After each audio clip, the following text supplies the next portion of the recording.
I'm pretty sure this is not what's meant by leave loud, but I'm going to tell you about my leaving loud church experience.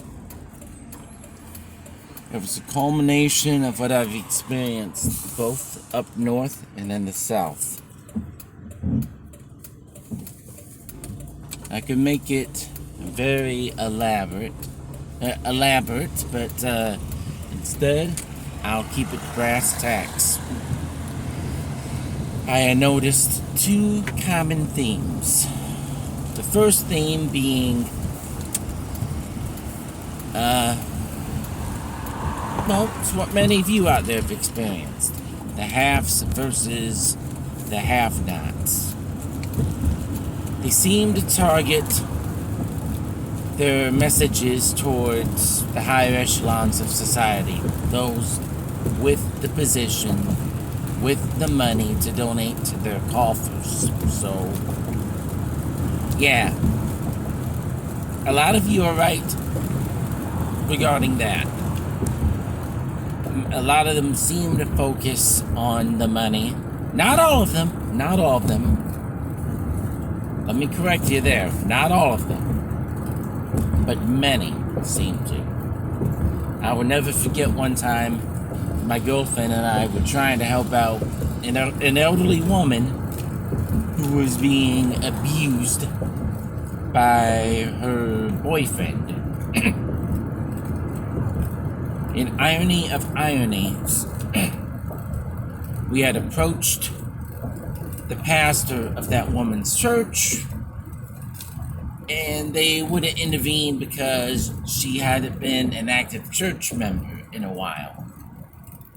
Now, those of you who are or have been in abusive relationships, you know that if you're a victim of domestic violence, it's a pretty good likelihood your abuser is not going to let you go to church. And it's probably made it hard for you to go to work.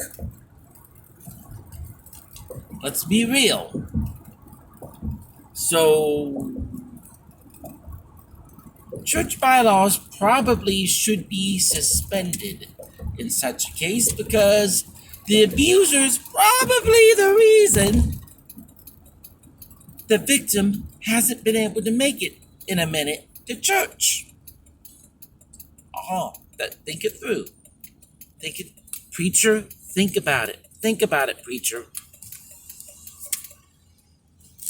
Who better for setting to use to prevent someone from attending church than somebody engaged in abusing somebody? And the other thing I've noticed is, some of you already know I'm going to go here, the pro-life issue. Some churches, in the name of not being political, have actually been very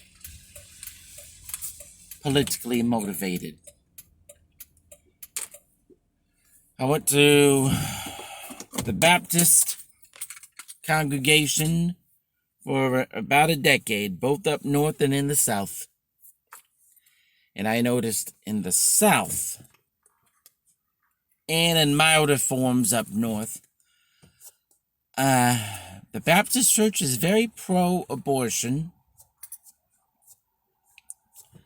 They're not going to say it on their bylaws, but walk into most of these churches wearing a pro-life shirt.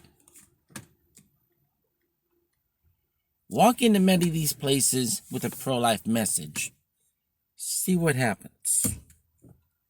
See if the cops don't get caught on you. Oh, and you better be very articulate with your speech. If you have a slur or stutter,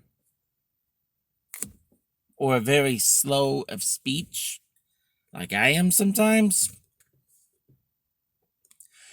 they are going to take that and use it against you and pretend that you're drunk. None of those usual tests to see if you can walk straight. None of these let's observe. None of these real close interactions. Nope. You don't fit their image. And they're going to weed you out. You try walking in, and if you're by yourself, they'll take you from 2/3 back of the pew, gently escort you to the back, call the cops, and escort you out with a police escort. I move on from this cult, and I thought I found a church that accepted me. 2 occasions I thought I did. Found they linked arms, locked arms with this, I'll call them a Baptist cult. So, yeah, nothing I said or did yielded any help to really bring any results. So, sorry, these gnats. So I left. I got no inclination going back. I don't need that treatment. In life, if you can count your friends on one hand, you're very blessed.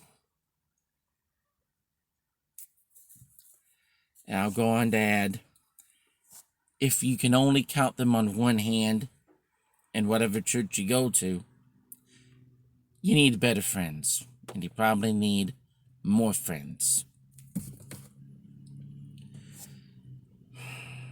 If they have to be what you call religious friends, find them in other churches, different denominations, home Bible study groups.